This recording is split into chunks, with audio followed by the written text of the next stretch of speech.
समय को ध्यान में रखते हुए, क्योंकि ये स्टेशन जो है, ये सेशन 6 बजे तक हमें चलाना है, इसलिए इस सेशन को समय को ध्यान में रखते हुए, समय के अभाव की वजह से हमें उनको अपना स्पीच कंक्लूड करने के लिए कहना पड़ा।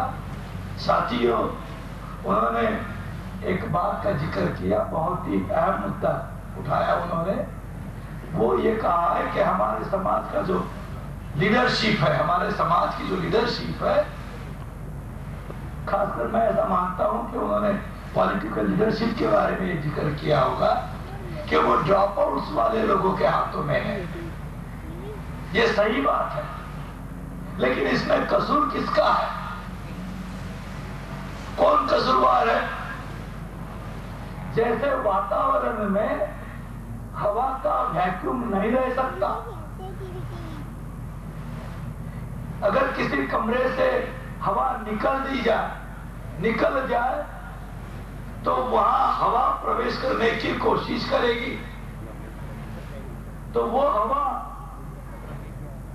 अगर हम किसी अच्छी जगह से, अच्छे स्थान से, किसी अच्छे स्मेल से अगर उसमें हवा नहीं भरते तो वो गंदगी से भी, गंदे स्थान से, गंदगी के स्मेल से वो हवा वहां आने वाली है, क्योंकि वैक्यूम नहीं रह सकता वातावरण में। उसी तरीके से समाज में लीडरशिप का वैक्यूम नहीं रह सकता। तो ये लीडरशिप का वैक्यूम जब समाज के इंटेलिजेंट लोग जब ये वैक्यूम जब भर के नहीं निकालते तो वो वैक्यूम ड्रॉप आउट्स वाले लोग ही भरने वाले हैं। तो इसलिए ये कसूर ड्रॉप आउट्स वाले लोगों का नहीं है, ये समाज के इंटेलेक्चुअल लोगों का, पढ़े लिखे लोगों का। और मैं तो ये मानता हूं कि समाज के उच्च पदस्थ अधिकारियों का ये कसूर है, क्योंकि आज तक कोई उच्च पदस्थ अधिकारी सामने क्यों नहीं आया, क्यों नहीं ऐसा कहता कि भाड़ में गई ये मेरी नौकरी, ये मैंने इसको लात मारा, भूखा तो नहीं मैं मरने वाला जिंदगी में। अरे रास्ते में कुत्ता भी पेड़ भरता है, मैं तो आदमी हूं और पढ़ा लिखा आदमी हूं, बुद्धिमान आदमी हूं, भूखा नहीं मरूंगा। लेकिन मेरे समाज में नेतृत्व की कमी है, ड्रॉप आउट्स वाले लोग नेतृत्व कर रहे हैं, ये मुझसे दिखाई नहीं देता। इसलिए मैं समाज की लीडरशिप करने के लिए ये मेरी इतनी बड़ी नौकरी को लात मार के मैं बाहर आ रहा हूं, और बाहर आकर मैं पॉलिटिकल लीडरशिप ज्यादा महीने सोशल सर्विस किया है खापड़े साहब, आप क्यों ऐसा आर्ग्यूमेंट करते हैं? ऐसी बात नहीं खापड़े साहब, ये गलत है, हमारा अधिकार है आपको बताने का। मैं वही बता रहा हूँ, आप क्यों चिल्ला रहे हैं? कि मैं जो कह रहा हूँ कि इसके लिए जो इंटेलेक्चुअल क्लास ने पहल करनी चाहिए, वो जो पहल करनी चाहिए, वो पहल जो करनी चाहिए, वो पहल जो इंटेलेक्चुअल क्लास की तरफ से नहीं हो रही है, इसलिए ड्रॉप आउट लीडरशिप आ रही है, ये मेरा कहना है। इसके साथ ही मैं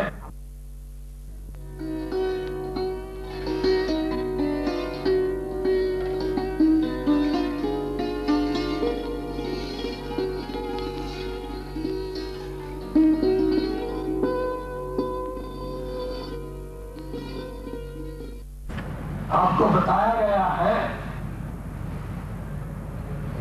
कि इस चर्चा सत्र का जो विषय है, वो विषय ये है कि अनुसूचित जाति और पिछड़े वर्ग का ध्रुवीकरण तोड़ने का साम्यवादी अभियान, उसका वर्तमानकालीन आकलन, ये आज के इस चर्चा सत्र का विषय है।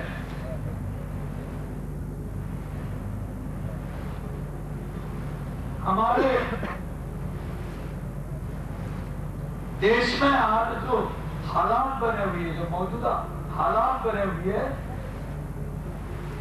वो सब हालात आप लोगों के सामने है। ये हालात क्या है? हालात यह है कि देश में क्रांति प्रवण स्थिति है, देश के हालात रिवोल्यूशनरी है। क्रांति प्रवण स्थिति है देश में, लेकिन क्रांति हो नहीं रही।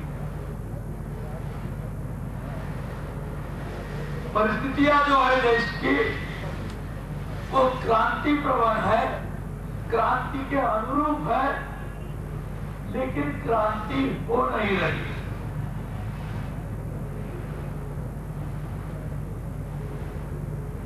इसलिए एक सवाल बार बार खड़ा होता है कि देश में क्रांति क्यों नहीं हो रही है, और ये सवाल हम सब लोगों को बार बार हमारे दिलो दिमाग को तंग करते रहता है कि सारे देश के ऊपर जब हम निगाह मारते हैं तो हम देखते हैं कि देश में क्रांति प्रबल स्थिति निर्माण हो गई है, लेकिन क्रांति हो नहीं रही।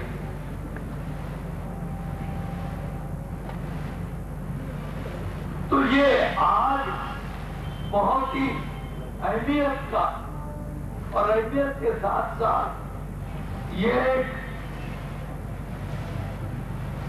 सिग्निफिकेंट समस्या, ये एक सिग्निफिकेंट सवाल, एक गुट प्रश्न हमारे सामने निर्माण हुआ है कि देश में क्रांति कैसे होगी। परिस्थितियां है लेकिन क्रांति नहीं होगी, नहीं हो रही है, तो क्रांति कैसे होगी, कैसे हो सकती है। सामाजिक व्यवस्था बदलने का काम कैसे हो सकता है, व्यवस्था बदलने का काम कैसे हो सकता है।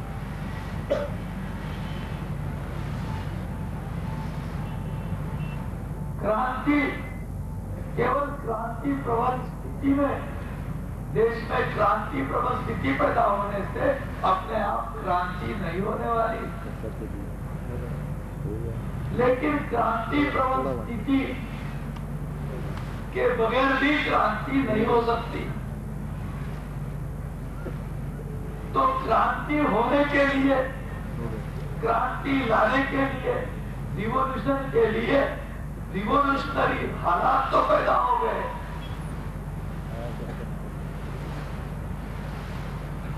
लेकिन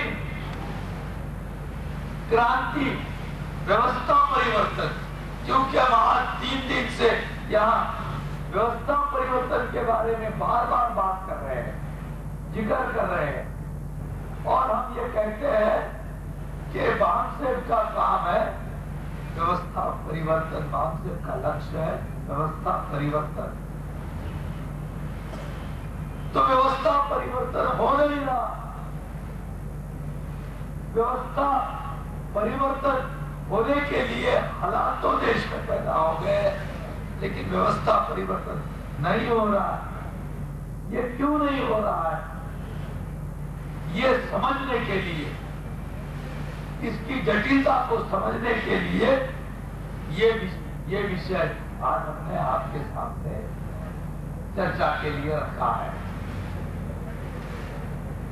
इस विषय को अगर समझना है तो सबसे पहले हमें ये समझना होगा कि व्यवस्था परिवर्तन का मतलब क्या है।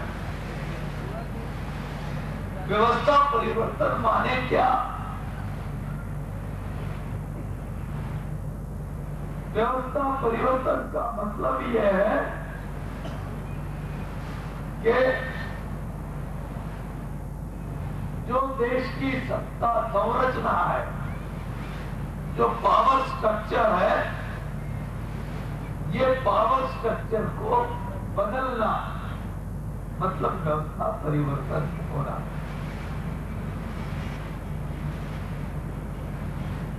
तो पावर स्ट्रक्चर बदल नहीं रहा, पावर स्ट्रक्चर का स्वरूप बदल नहीं रहा, पावर स्ट्रक्चर सत्ता संरचना का जो ढांचा है वो ढांचा बदल नहीं रहा, इसलिए व्यवस्था परिवर्तन नहीं हो रहा।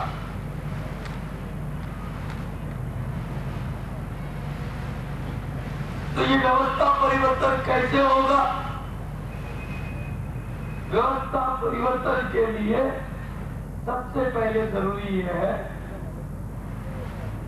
कि पहले देश में सामाजिक परिवर्तन हो।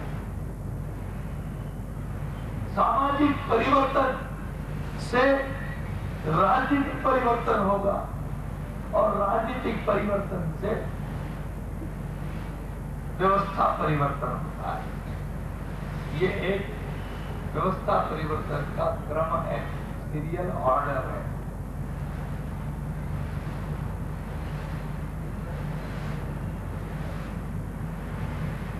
तो सामाजिक परिवर्तन का मतलब यह है कि जिन लोगों को व्यवस्था परिवर्तन की जरूरत है, जिन जातियों को, जिन शोषित और शासित जातियों को व्यवस्था परिवर्तन की जरूरत है,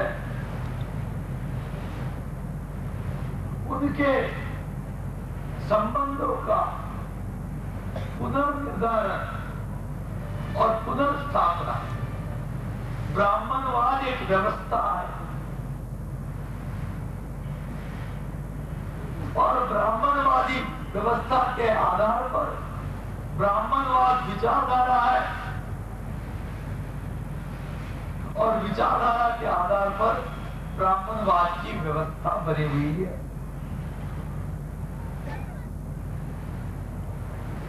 तो ब्राह्मणवाद की व्यवस्था को अगर बदलना है तो ब्राह्मणवाद की विचारधारा को बदलना होगा।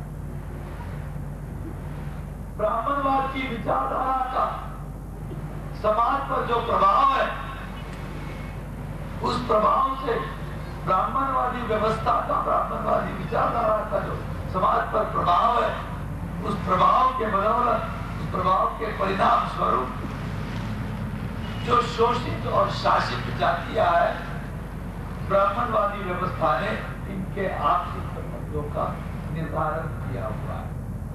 यह आपसी संबंध जो है, यह संबंध गैर बराबरी के आधार पर है,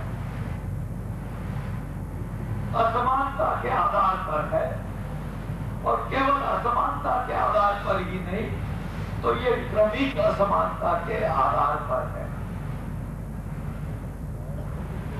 तो जब तक ये जो असमानता के आधार पर बने हुए जो संबंध है, ये संबंध दो में जब तक बदलाव नहीं आता, इसमें जब तक बदलाव नहीं लाया जाता और ये गैर बराबरी के आधार पर जो संबंध बने हुए हैं, ये संबंध जब तक बराबरी के आधार पर स्थापित नहीं होते, तब तक सामाजिक बदलाव नहीं आता।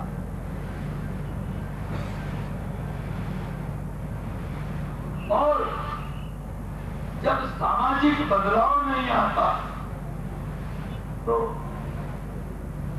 राजनीतिक बदलाव भी नहीं आ सकता, क्योंकि जो गैर बराबरी के आधार पर जो संबंध बने हुए हैं, उससे हमारा समाज शोषित और शासित जातियां ये राजनीति में अलग अलग, राजनीतिक क्षेत्र में अलग अलग व्यवहार, अलग अलग आचरण करती है। सामाजिक बदलाव से उनका राजनीतिक व्यवहार, उनका राजनीतिक आचरण और उनकी राजनीति समान होगी, एक जैसी होगी और उससे राजनीतिक बदलाव आएगा। और इस राजनीतिक बदलाव का, इस पॉलिटिकल चेंज का उपयोग और प्रयोग करके, उसका प्रयोग करके, उसका उपयोग करके, उसका इस्तेमाल करके व्यवस्था को बदलना होगा, व्यवस्था बदलेगी। तो सामाजिक व्यवस्था परिवर्तन के लिए साथियों 4 पूर्व शर्त है। व्यवस्था परिवर्तन जब तब तक नहीं हो सकता जब तक ये जो 4 पूर्व शर्त है, जो प्री कंडीशन है, ये प्री कंडीशन फुलफिल नहीं होती, ये पूर्व शर्त पूरी नहीं होती। सबसे पहले, सबसे जो पहली पूर्व शर्त है, वो पूर्व शर्त यह है कि जिन जातियों को व्यवस्था परिवर्तन की जरूरत है, उनका एक समान उद्देश्य होना चाहिए।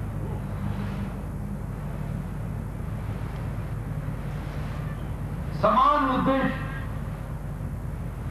आज शोषित और शासित जातियों का एक समान उद्देश्य नहीं है। ये एक कटु सत्य है, सत्य है, सच्चाई है, कटु सत्य है। लेकिन दूसरा, इनकी एक विचारधारा होनी चाहिए।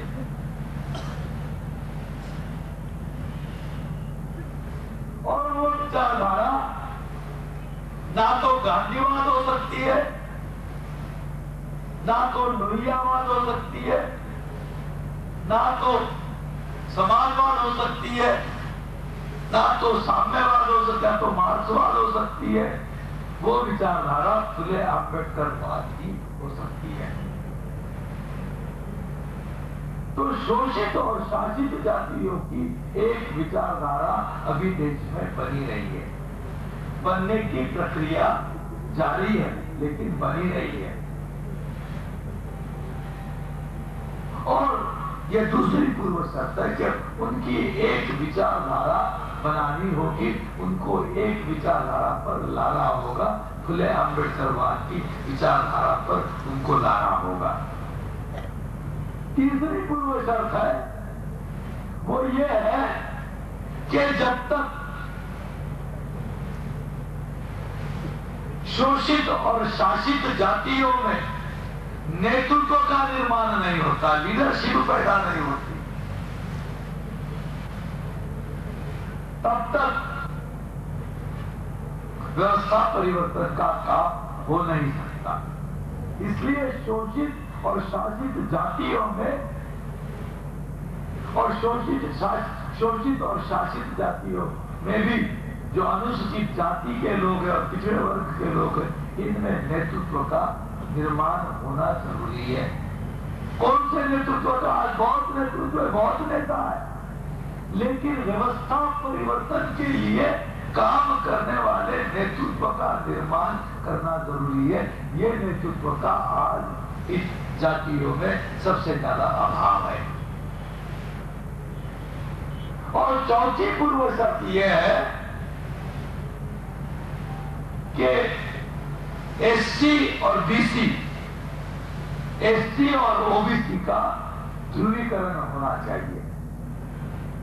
ये चार जो पूर्व शर्त है, मतलब उनका एक समाज बनना चाहिए, उनका पोलराइजेशन होना चाहिए।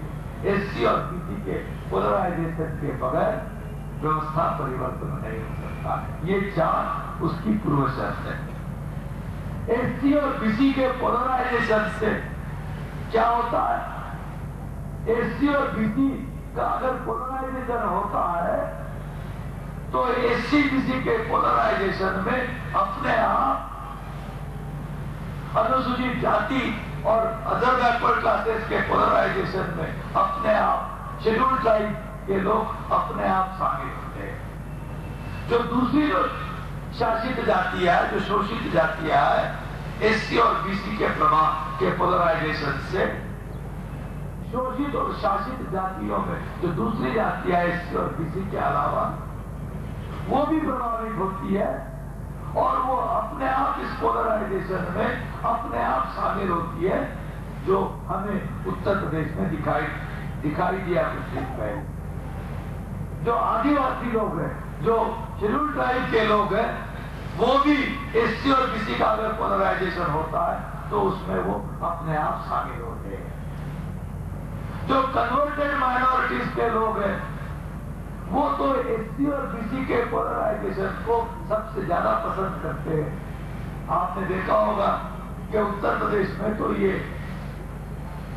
माइनॉरिटीज की तरफ से, खासकर कन्वर्टेड माइनॉरिटीज की तरफ से ये एक अभियान चलाने की कोशिश की गई थी कि एससी बीसी का पोलराइजेशन हो। तो इसलिए एससी बीसी के पोलराइजेशन में वो क्षमता है कि एससी और बीसी का पोलराइजेशन होता है तो उसमें जो शोषित और शासित जातियां है उनके जो बचे हुए जो शेष हिस्से हैं वो भी अपने आप उसके साथ जुड़ते हैं। और ये जो पोलराइजेशन होता है, ये पोलराइजेशन का सबसे ज्यादा जो परिणाम है वो परिणाम राजनीतिक सत्ता संरचना पर होता है, पावर स्ट्रक्चर पर होता है। पावर स्ट्रक्चर पर क्या होता है कि जो लोग जो शोषक और शासक जातियां है, वो शोषक और शासक जातियां जो आज पावर स्ट्रक्चर को नियंत्रित करती है, वो जो पावर स्ट्रक्चर को जो नियंत्रित करती है वो जातियां वो पावर स्ट्रक्चर से कट जाती है और शोषित और शासित जातियां पावर स्ट्रक्चर में छा जाती है, पावर स्ट्रक्चर में आके पावर स्ट्रक्चर पर उनका नियंत्रण होता है। लेकिन ये कैसा हो? हमने कई बार ये कहा है कि पावर स्ट्रक्चर जो है, ये पावर स्ट्रक्चर ये सोशल स्ट्रक्चर का रिफ्लेक्शन है, केवल रिफ्लेक्शन है, केवल मात्र रिफ्लेक्शन है, प्रतिबिंब है। जो जातियां सोशल स्ट्रक्चर में नीचे है, पतित है, वो जातियां पावर स्ट्रक्चर से, या जो जातियां शोषित सोशल स्ट्रक्चर में, समाज व्यवस्था में, सोशल स्ट्रक्चर में अधिकार वंचित है, वो जातियां पावर स्ट्रक्चर में भी अधिकार वंचित है। अगर वो सोशल स्ट्रक्चर में अधिकार संपन्न बनती है, वो सोशल स्ट्रक्चर में पति के बजाय उन्नत जातियां बनती है, तो वो पावर स्ट्रक्चर में जो नीचे है, वो सोशल स्ट्रक्चर में नीचे है, तो सोशल स्ट्रक्चर में अगर वो ऊपर आती है तो पावर स्ट्रक्चर में भी उनका ऊपर आना अपने आप तय है। इसलिए सोशल स्ट्रक्चर में बदलाव होना जरूरी है। इसलिए सोशल स्ट्रक्चर में बदलाव होना जरूरी है। और सोशल स्ट्रक्चर में बदलाव जाति के पुनर्जाति के जो संबंध है, खासकर शोषित और शासित जातियों के संबंधों का पुनर्निर्धारण और पुनर्स्थापना, गैर बराबरी के आधार पर जो उनके संबंध है, उसके बजाय बराबरी के आधार पर, गैर बराबरी और कॉन्फ्लिक्ट के जो संबंध बने हुए हैं, उसके बजाय बराबरी के आधार पर और भाईचारे के आधार पर उनके संबंध प्रस्तावित होते हैं, तो सोशल स्ट्रक्चर में बदलाव आता है। और सोशल स्ट्रक्चर में बदलाव आता है तो पॉलिटिकल स्ट्रक्चर में बदलाव आता है, और पॉलिटिकल स्ट्रक्चर में बदलाव आता है तो इस देश में रिवॉल्यूशन होता है। तो रिवॉल्यूशन क्यों नहीं हो रहा है? राजनीतिक सत्ता में अदर बैकवर्ड क्लासेस के लोगों का बड़े पैमाने पर प्रवेश हुआ है, हो रहा है, लेकिन राजनीति में, पावर में, पॉलिटिकल पावर आज बड़े पैमाने पर उनके हाथों में है, लेकिन जो पावर स्ट्रक्चर है, उनको जो पावर है, वो पावर का उपयोग किस लिए करना है, किस दायरे में करना है, वो वर्तमान जो पावर स्ट्रक्चर है, जो पावर स्ट्रक्चर है, उसी के दायरे में वो अपने राजनीतिक सत्ता का उपयोग कर सकते, राजनीतिक सत्ता का उपयोग कर सकते, राजनीतिक सत्ता को इस्तेमाल कर सकते। तो जो वर्तमान जो पावर स्ट्रक्चर है, जो ब्राह्मणवादी पावर स्ट्रक्चर है, उसी के दायरे में उनके हाथ में जो सत्ता आई है, उस सत्ता का उपयोग, उस सत्ता का इस्तेमाल उसी के दायरे में उनको करना पड़ता है। इसलिए व्यवस्था परिवर्तन नहीं हो सकता। तो व्यवस्था परिवर्तन के लिए सामाजिक परिवर्तन, और सामाजिक परिवर्तन से राजनीतिक परिवर्तन होना जरूरी है। और अगर ये होता है और इसके लिए एससी और बीसी का जो ध्रुवीकरण है, ये ध्रुवीकरण बहुत जरूरी होता है। ये एससी बीसी के ध्रुवीकरण से जो तत्काल प्रभाव, जो इमीडिएट रिजल्ट है, वो इमीडिएट रिजल्ट यह होता है कि जो ऊंची जातियों का जो देश में जो डोमिनेशन है, ये डोमिनेशन इस ध्रुवीकरण से खत्म होगा।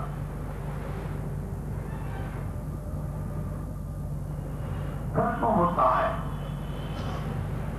इसलिए जो ऊंची जातियां है, जो शोषक और शासक जातियां है, जो रूलिंग कास्ट है, वो रूलिंग कास्ट एससी और बीसी का ध्रुवीकरण होने देना नहीं चाहती, और वो ध्रुवीकरण ना हो इसके लिए वो तरह तरह की योजना बना रहे और तरह तरह की योजना बनाकर काम कर रहे हैं।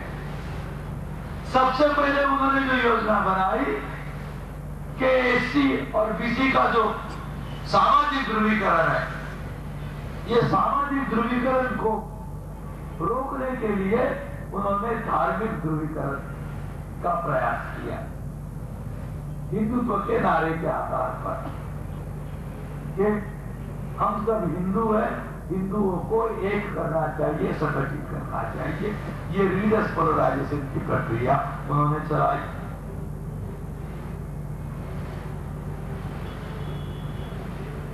लेकिन आज जो देश में हालात बने हैं, वो हालात ये बात साबित करते हैं कि रिलीजियस पोलराइजेशन की जो प्रक्रिया है या रिलीजियस पोलराइजेशन का जो प्रयास है, वो प्रयास अब प्रभावहीन हो गया है, वो परिणामहीन हो गया है, प्रभावहीन हो गया, वो अनइन्फ्लुएंशियल हो गया है, वो समाज जीवन पर प्रभाव नहीं कर सकता, वो कमजोर पड़ गया है।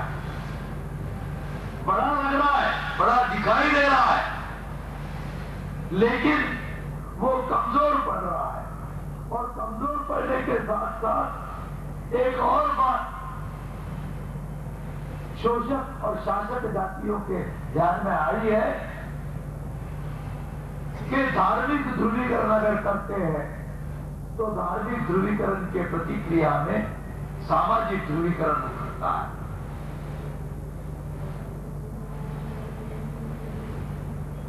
तो जो सामाजिक ध्रुवीकरण उभरता है, ये धार्मिक ध्रुवीकरण के प्रतिक्रिया में उभरता है।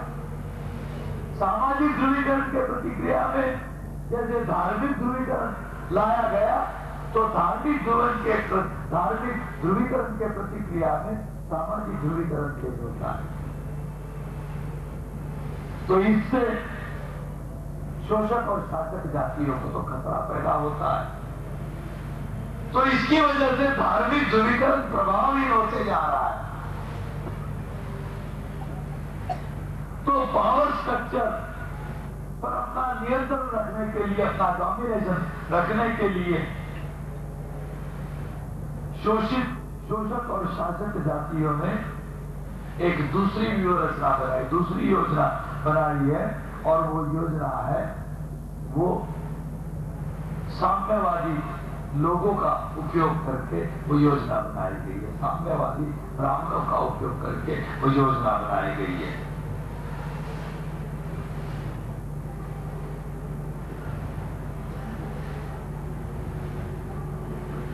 उत्तर प्रदेश में हमें कुछ दिन पहले ये बात दिखाई दी कि एससी बीसी का अगर ध्रुवीकरण होता है तो इस ध्रुवीकरण के सामने कोई भी ताकत इसके सामने टिक नहीं सकती। कोई भी ताकत इसके सामने टिक नहीं सकती। तो इसलिए जो सूडो कम्युनिस्ट है, जो अपने आप को मार्क्सवादी कहते हैं, वर्ग संघर्ष का नारा देते हैं, दुनिया के मजलूमों को एक करने का नारा देते हैं, उन लोगों की तरफ से ये योजना बनाई गई है कि वो एससी और बीसी का जो ध्रुवीकरण है, वो ध्रुवीकरण तोड़ा जाए। और वो ध्रुवीकरण तोड़ने में वो उत्तर प्रदेश में कामयाब हो गए। उत्तर प्रदेश में एससी और बीसी का ध्रुवीकरण बीजेपी, आरएसएस या हिंदुत्ववादी ताकतों ने नहीं तोड़ा।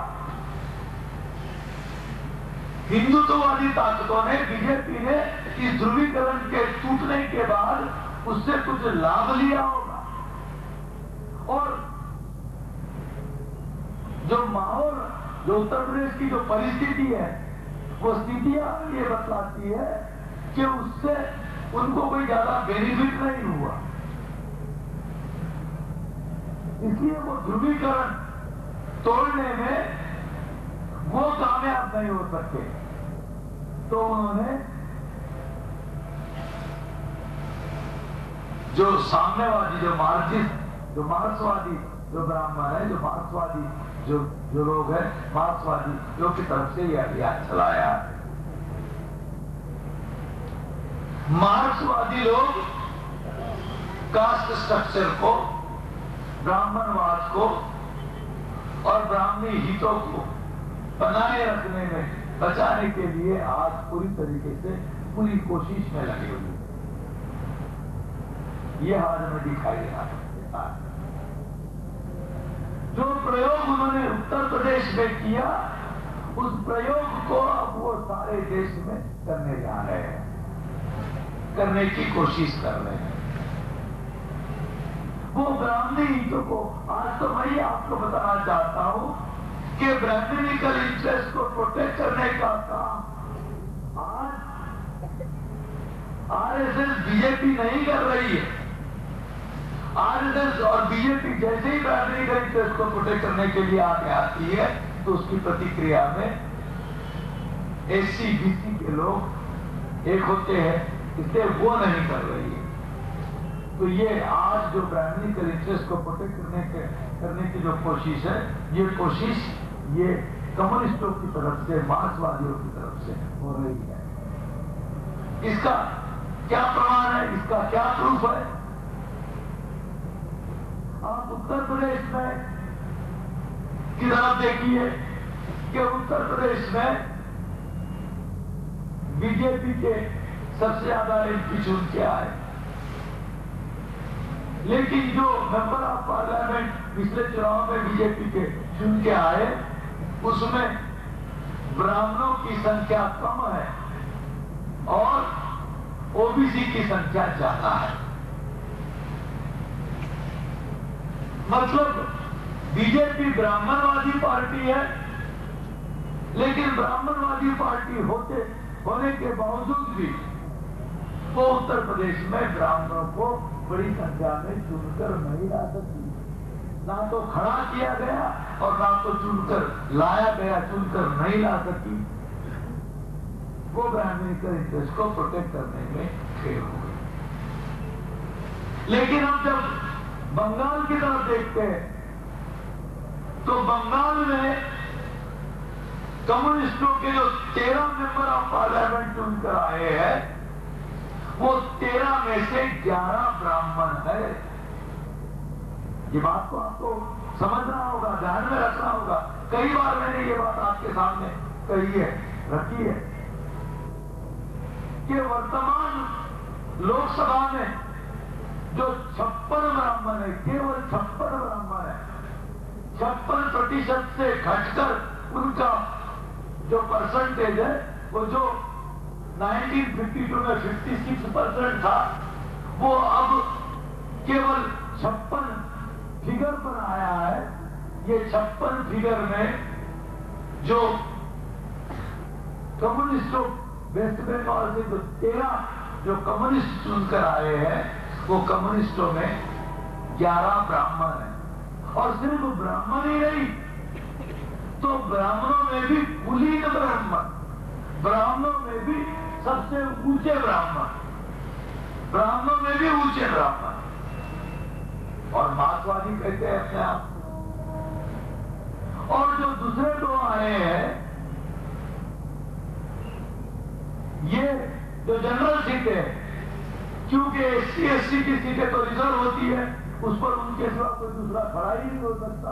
वो चाहे बीजेपी का आदमी चुनकर आए, चाहे कम्युनिस्टों का आए, चाहे समाजवादी का है, कांग्रेस का है, किसी का भी आए, लेकिन वो जो है वो तो एससी और एसटी का ही होगा। लेकिन जो जनरल सीटें हैं, वो जो जनरल जो सीटें हैं, जो जनरल सीटों में जो 13 लोग चुनकर आए, उसमें 11 ब्राह्मण है, और ब्राह्मण में भी कुलीन ब्राह्मण है, ऊंचे ब्राह्मण है। और जो 2 आए हैं, जो शेष 2 है, वो शेष 2 भी अपर कास्ट के लोग। तो 13 के 13 अपर कास्ट मार्क्सवादियों ने बंगाल में चुनकर लाए हैं। इससे और बड़ा सबूत क्या चाहिए आपको कि वो ब्राह्मणिकल इंटरेस्ट को प्रोटेक्ट करने के लिए कैसे किस तरीके से वो काम कर रहे हैं। दूसरी बात जो मैं बताना चाहता हूं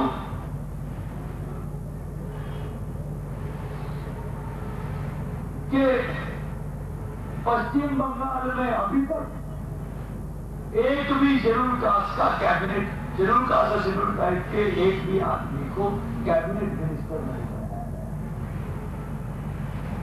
बीजेपी वाले जब किसी राज्य में सरकार में आते हैं तो वो एससी और शेड्यूल कास्ट और शेड्यूल ट्राइब के लोगों को कैबिनेट मिनिस्टर बनाते हैं। बनाने के बगैर उनका काम ही नहीं चलता है। लेकिन बंगाली एकमात्र स्टेट है कि जहां शेड्यूल कास्ट और शेड्यूल ट्राइब का कोई भी कैबिनेट मिनिस्टर नहीं है। कम्युनिस्ट एमएलए तो है उनके पास में, लेकिन उसमें से कोई भी कैबिनेट मिनिस्टर नहीं बनाया गया।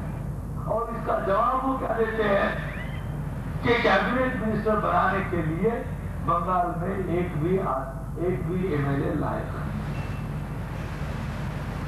तो ब्राह्मणिकल इंटरेस्ट को प्रोटेक्ट करने का काम किस तरीके से वो कर रहे हैं, इसका ये दूसरा सबूत है।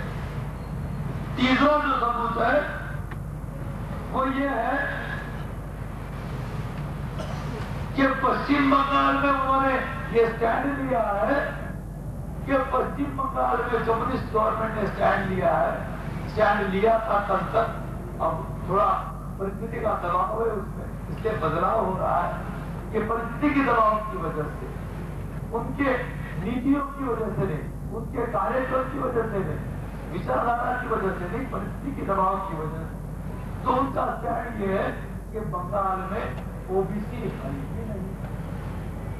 बंगाल में there are no OBC in West Bengal. वो ये कहते हैं इसके यहाँ मंडल कमीशन लागू ऐसा वो ये कहते हैं ब्राह्मणिकल इंटरेस्ट को प्रोटेक्ट करने का। इससे ज्यादा और क्या सबूत हो सकता है, क्या सबूत हो सकता है, ये एक बात। चौथी बात जो मैं बताना चाहता हूं कि क्रीमी लेवल के क्राइटेरिया को सारे देश में लागू किया जाए, इसके लिए आज सबसे ज्यादा सक्रिय अगर कोई है तो वो कम्युनिस्ट लोग सक्रिय है।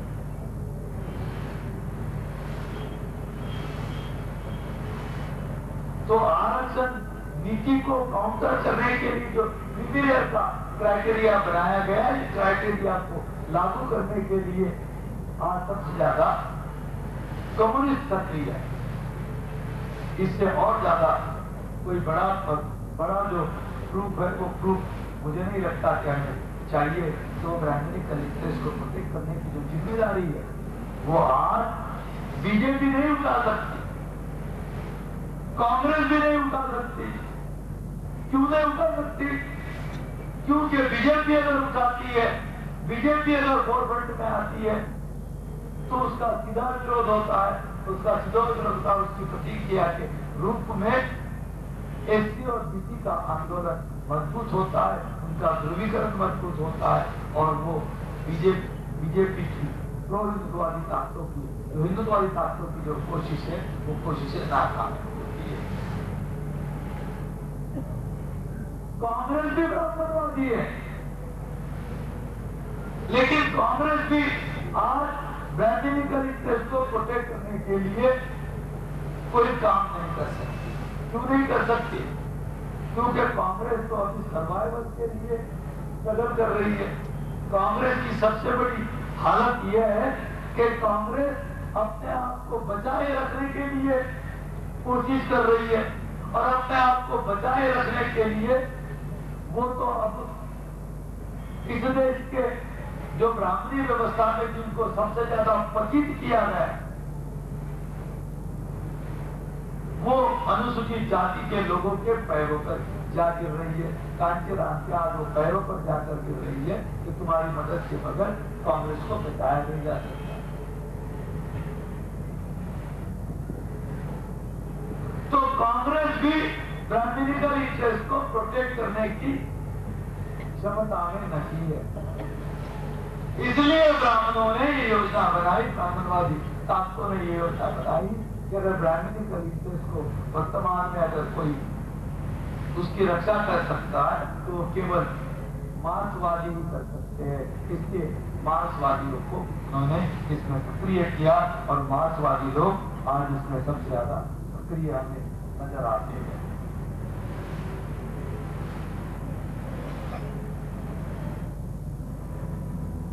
और ये सक्रियता इतनी बड़ी पैमाने पर है कि जो यूनाइटेड फ्रंट गवर्नमेंट बनी, वो यूनाइटेड फ्रंट गवर्नमेंट में